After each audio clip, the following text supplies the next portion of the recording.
दोस्तों, मैं राजेश चंद पांडे पुलिस की कलम चैनल से पे आपका स्वागत करता हूं। आज मैं आप लोगों को बताऊंगा थाने में भिन्न भिन्न प्रकार के जो केस लिखे जाते हैं उनकी विवेचना कौन कौन करता है थाने की संरचना में। लोगों के लिए बहुत महत्वपूर्ण जानकारी है, क्योंकि अधिकतर आदमी मुकदमे लिखा देता है, फिर जान नहीं पाता कि इसका इन्वेस्टिगेशन अथॉरिटी कौन है। तो अगर ये वीडियो आपको हमारा अच्छा लगे तो उसको लाइक करें, शेयर करें, हमारा उत्साहवर्धन करें। थाने में भिन्न भिन्न प्रकार के केस लिखाए जाते हैं। जैसा कि आपको पता होगा, थाने में सब इंस्पेक्टर, इंस्पेक्टर लेवल के तथा सब इंस्पेक्टर से नीचे जो होते हैं एक स्टार वाले सब इंस्पेक्टर, उनको एससीपी बोला जाता है। उसका फुल फॉर्म होता है हेड कांस्टेबल प्रोन्नत मान। वो भी कुछ विवेचनाएं करते हैं। कांस्टेबलरी होती है, उनको कोई विवेचना इन्वेस्टिगेशन नहीं मिलती है। जैसे थाने में सुपरविजन अथॉरिटी होता है, थाने का सर्किल अफसर, जिसको हम अमूमन भाषा में सीओ भी कहते हैं। थाने में जो हत्या का मुकदमा होता है, जैसे किसी ने मर्डर का मुकदमा लिखाया, तो उसको इंस्पेक्टर साहब उसका इन्वेस्टिगेशन करते हैं।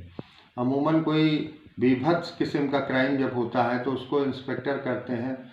तथा छोटे मोटे केस जैसे हैं लूट है, कोई चोरी हो गई, इस टाइप का मारपीट, झगड़ा, लड़ाई, इस टाइप के जो इन्वेस्टिगेशन होते हैं उसमें जिसके एरिया में, चूँकि थाने में सब इंस्पेक्टर और कांस्टेबल का सबका अपना अपना एरिया बटा होता है, उसको बीट कहते हैं, एरिया को बीट कहते हैं। बीट वाइज एरिया बटा होता है सब इंस्पेक्टर और कांस्टेबल का, तथा उसकी निगरानी इंस्पेक्टर थाने का करता रहता है। तो जो बीभत्स क्राइम है, जैसे लूट हो गई, बहुत बड़ी कोई चोरी हो गई, कोई बड़ी घटना हो गई, सेंसेशनल घटना हो गई, तो उसकी विवेचना तो इंस्पेक्टर थाने का करता है, या उस थाने में एसओ होता है वो करता है। तो बीभत्स क्राइम की विवेचना तो एसओ इंस्पेक्टर करते हैं। तथा छोटे मोटे क्राइम जो होते रहते हैं, मारपीट, झगड़ा, लड़ाई, इसका इन्वेस्टिगेशन थाने का जो एरिया का दरोगा होगा उसको अलॉट किया जाता है। अगर वो एब्सेंट है तो लिंक सब इंस्पेक्टर उसकी इन्वेस्टिगेशन करता है। घर से आने पे, छुट्टी से आने के बाद वही सब इंस्पेक्टर करता रहता है।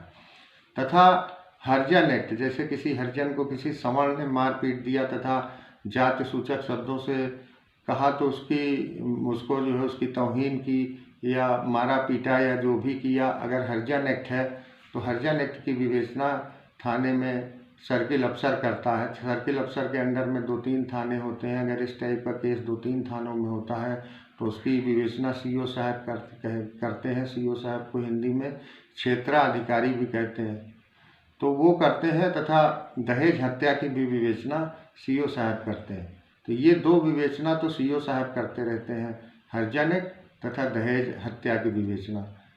ये दोनों विवेचना सीओ साहब के पास रहती है। मर्डर हो, हीनियस कोई क्राइम हो गया, उसकी विवेचना जो है इंस्पेक्टर साहब के पास रहती है। तथा छोटे मोटे केस की विवेचना उस एरिया का सब इंस्पेक्टर, जिसके हल्के में जो गांव होता है, आपको पता होना चाहिए कि आपके गांव का या शहर में आपके इलाके का सब इंस्पेक्टर कौन है, चौकी इंचार्ज कौन है। चूँकि चौकी तो एक ही होती है, वहाँ का चौकी इंचार्ज ही करता है। यदि वो थाने में गाँव है तो उस बीट का कौन सा सब इंस्पेक्टर है वो करता है। इसलिए आप लोग भ्रमित ना हो, हमेशा जाके देखें। हालांकि एफआईआर की कॉपी में, जब आप कोई भी आदमी एफआईआर लिखाता है तो उसकी कॉपी में जो उसको प्रति एक प्राप्त होती है, तो उसमें लिखा रहता है कि कौन सा सब इंस्पेक्टर आपके केस की इन्वेस्टिगेशन कर रहा है, तथा उसका फ़ोन नंबर भी उसमें लिखा रहता है। फ़ोन करके उससे जानकारी प्राप्त कर सकते हैं कि क्या मेरे इन्वेस्टिगेशन में प्रगति हुई। आज के वीडियो में बस इतना ही। अन्य जानकारी मैं समय समय पर आप लोगों को देता रहूँगा। धन्यवाद। ये जानकारी आप लोगों को होनी चाहिए।